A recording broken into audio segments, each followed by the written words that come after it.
Praise the Lord. இயேசுவின் ரத்தம் ஜெயம். தினமும் இயேசு நிகழ்ச்சிக்கு உங்களை கர்த்தராகிய இயேசு கிறிஸ்துவின் நாமத்தில் வரவேற்கிறேன். செய்தியின் தலைப்பு: தேவன் உங்கள் மூலமாக செய்யும் காரியங்கள் பயங்கரமானவைகளாக இருக்கும். ஆதார வசனம் யோவான் 18:5. அவர்கள் பிரதியுத்தரமாக, நசரேயனாகிய இயேசுவை தேடுகிறோம் என்றார்கள். அதற்கு இயேசு, நான் தான் என்றார். சர்வ வல்லமையுள்ள தேவனின் அருமை மக்களே, மேற்கண்ட வசனம் எந்த சூழ்நிலையில் இயேசுவால் சொல்லப்பட்டது என்றால், தன்னுடைய இறுதி வேளை வந்தது என்பதை அறிந்தவராய் தம்முடைய சீஷருடனே கூட கெதரோன் என்னும் ஆற்றுக்கு அப்புறம் போனார். அங்கே ஒரு தோட்டத்திற்குள் பிரவேசித்தார்கள். அங்கே அவர் அடிக்கடி போயிருந்தபடியால் அவரை காட்டி கொடுக்கிற யூதாஸ் அதை அறிந்தவனாக போர்ச்சேவரின் கூட்டத்தையும் பிரதான ஆசாரியர் பரிசேயர் என்பவர்களால் அனுப்பப்பட்ட ஊழியக்காரர்களையும் கூட்டிக் கொண்டு பந்தங்களோடும் தீவெட்டிகளோடும் ஆயுதங்களோடும் அவ்விடத்திற்கு வந்தான். இயேசு தமக்கு நேரிடப் போகிற எல்லாவற்றையும் அறிந்து எதிர்கொண்டு போய் அவர்களை நோக்கி, யாரை தேடுகிறீர்கள் என்றார். நசரேயனாகிய இயேசுவை தேடுகிறோம் என்றார்கள். அப்பொழுது இயேசு, நான் தான் என்றார். இந்த வார்த்தை வெளிப்பட்ட உடனே அவர்கள் பின்னிட்டு தரையிலே விழுந்தார்கள். யார் இவர்களை தள்ளிவிட்டது? ஏன் விழுந்தார்கள்? இயேசுவை கைது பண்ணி கொண்டு போவோம், பிரதான ஆசாரியர்களுக்கு முன்பாக தங்களை வெற்றியாளர்கள் என்று விரைப்பட நிற்கவல்லவா வந்தார்கள். ஆனால் நான் தான் என்ற வார்த்தை வெளிப்பட்ட உடனே பின்னிட்டு விழுந்தார்களே, ஏன்? இதன் மூலம் ஆவியானவர் நம்மோடு இடைபடுவது என்ன? போர்ச்சேவர்களுக்கு தெரியாது இயேசு யார் என்று. ஒருவேளை அவர் செய்த அற்புதங்களை கேள்விப்பட்டிருக்கலாம். ஆனால் 3 வருடமாக அவருடனே இருந்த யூதாஸ் காரியோத்திற்கு தெரியுமே அவர் மேசியா என்று. அந்த வெளிப்பாட்டை, சத்தியத்தை, வெளிச்சத்தை அவன் இருதயத்திலிருந்து எடுத்து போட்டான் சாத்தான். ஏனென்றால் அவன் சாத்தானுக்கு இடம் கொடுத்து விட்டான். சாத்தான் ஆண்டவரின் பிள்ளைகளின் எல்லைகளுக்கு கூட அவனால் வர முடியாது. அவன் உள்ளே நுழைய தருணம் பார்த்து கொண்டிருப்பானே தவிர உள்ளே நுழைய முடியாது. இடம் கொடுத்தால் மடத்தையே பிடுங்குவான்.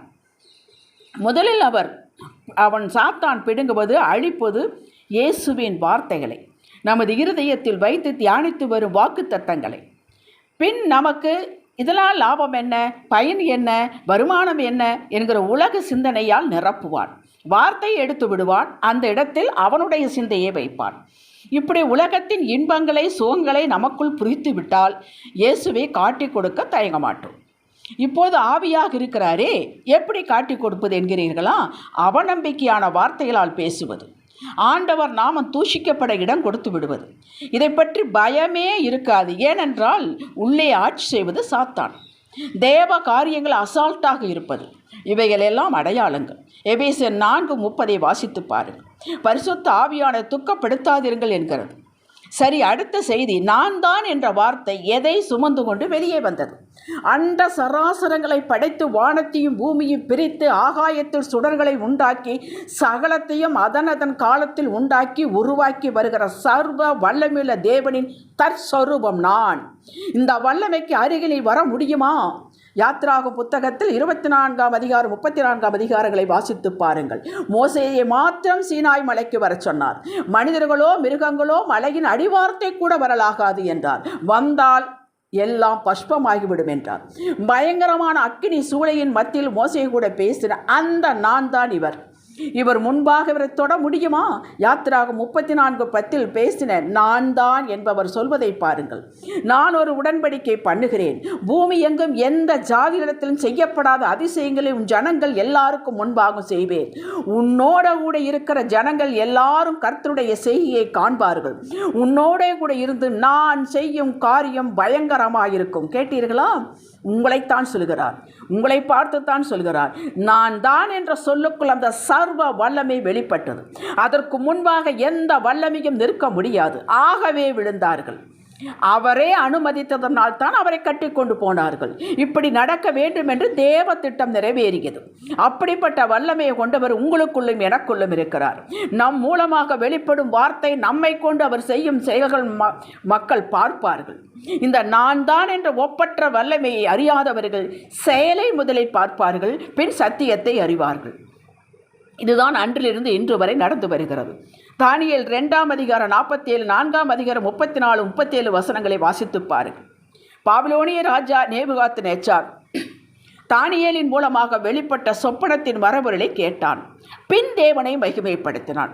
தரியு ராஜா சிங்கக்கவியில் போடப்பட்ட தானியேலுக்கு ஒன்றும் நிகழாததை, அந்த அற்புதத்தை கண்டான். பின் புகழ்ந்தான்.